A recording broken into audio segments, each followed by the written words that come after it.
तृतीय अनुपूरक आज वर्ष 2023-24 के लिए प्रस्तुत किया गया है, जिसमें जनता जनार्दन के अपेक्षाओं के अनुरूप मोदी जी की गारंटी को पूरा करने की दृष्टि से अनेक प्रावधानों को किया गया है, जो इमीडिएटली इसी वित्तीय वर्ष के लिए वित्तीय आवश्यकताएं हैं उसको ध्यान में रखते हुए यह अनुस्थापित किया गया है।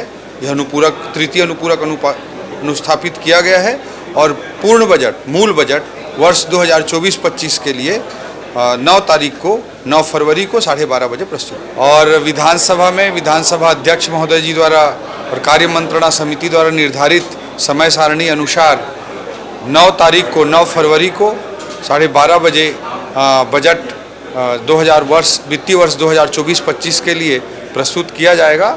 और निश्चित रूप से छत्तीसगढ़ के लिए यह एक ऐतिहासिक बजट होगा और छत्तीसगढ़ को नई ऊंचाई पर पहुंचाने वाला बजट। मोदी की गारंटी के तहत छत्तीसगढ़ के माताओं बहनों की दृष्टि से क्रांतिकारी कदम उठाते हुए भारतीय जनता पार्टी के हमारे विष्णुदेव साय जी के नेतृत्व वाली सरकार ने महतारी वंदन योजना को लागू करने का कैबिनेट में भी निर्णय ले लिया है। और इसके तहत हमारे छत्तीसगढ़ की माताओं बहनों को प्रत्येक वर्ष 12,000 रुपये प्रदान किए जाएंगे, जिससे आप सभी जानते हैं कि जब पैसा माता बहनों के हाथ में जाता है तो उनके बच्चों के लिए, उनके घर के लिए, बच्चों की शिक्षा के लिए, स्वास्थ्य के लिए, पोषण के लिए वह खर्च होता है। इससे निश्चित रूप से महिला सशक्तिकरण भी होगा, माताएं बहनें अपने इच्छानुसार खर्च कर पाएंगी और इससे परिवार का भी पूरा एक विकास होगा। इस दृष्टिकोण से यह योजना बहुत दूरगामी बेहतर परिणामों की दृष्टि से लागू की गई है। यह योजना छत्तीसगढ़ के लिए क्रांतिकारी साबित होगी और छत्तीसगढ़ के माताओं बहनों को एक नई ऊंचाई पर पहुंचाने वाली होगी। अभी कुछ विषय आ रहे थे, जैसे मोबाइल नंबर ना हो, तो उसके लिए शासन ने शिथिलता करते हुए राशन कार्ड की व्यवस्था को भी मान्य किया है। कई लोगों के पास मैरिज सर्टिफिकेट नहीं होता है, प्रचलन ग्रामीण क्षेत्रों में नहीं होता है मैरिज सर्टिफिकेट बनाने का। ऐसी स्थिति में वो शपथ पत्र दे दें तो भी वह मान्य कर लिया जाएगा। निश्चित रूप से हमारे छत्तीसगढ़ की माताओं बहनों के लिए संवेदनशीलता के साथ काम करते हुए हमारे विष्णुदेव साय जी के नेतृत्व वाली सरकार काम करती रहे। निश्चित रूप से आदरणीय गवर्नर साहब का, राज्यपाल महोदय का, जो कि संविधान में कार्यपालिका के प्रदेश के हेड होते हैं, प्रमुख होते हैं, संवैधानिक प्रमुख होते हैं, उनका भी भाषण होता है।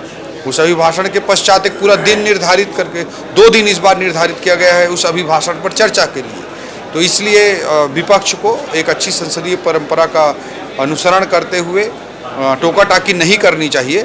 2 दिन की जब चर्चा होगी तो उस पर जो भी बात उनको रखनी है उस 2 दिन के चर्चा के दौरान रख सकते। मोदी की गारंटी के प्रति हमारी सरकार विष्णुदेव साय जी के नेतृत्व में पूर्णतः समर्पित है, प्रतिबद्ध है और बाकी सब चीज़ों के लिए आपको 9 तारीख के 12:30 बजे तक का इंतजार करना है। मैं मानता हूं कि वित्तीय व्यवस्था में जब आप सिस्टम को सुधारते हैं तो लोगों के, भ्रष्टाचारियों के जेब में कम पैसा जाता है और सरकार के खजाने में ज़्यादा पैसा आता है। और जब सिस्टम को आप बिगाड़ते हैं तो भ्रष्टाचारियों के जेब में ज़्यादा पैसा जाता है और सरकार के खजाने में कम पैसा आता है। दुर्भाग्य के साथ कहना चाहूँगा कि पिछले 5 सालों में कांग्रेस की, जो छत्तीसगढ़ की कांग्रेस की सरकार थी, उसने सिस्टम को बिगाड़ करके लोगों के जेब में, भ्रष्टाचारियों के जेब में ज़्यादा पैसा पहुँचाया, अपने ATM में ज़्यादा पैसा पहुँचाया और सरकार के खजाने में कम पैसा पहुँचाया।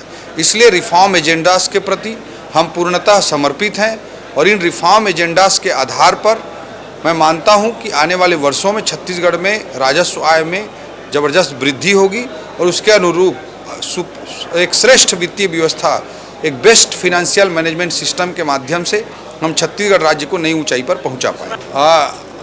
अब इसी अनुपूरक में जो आज तृतीय अनुपूरक प्रस्तुत किया गया है वर्ष 2023-24 के लिए, इसमें जो कृषक उन्नति योजना है, कृषक उन्नति योजना के अंतर्गत 12,000 करोड़ रुपए की राशि का प्रावधान किया गया है जो अनुपूरक आज प्रस्तुत हुआ है।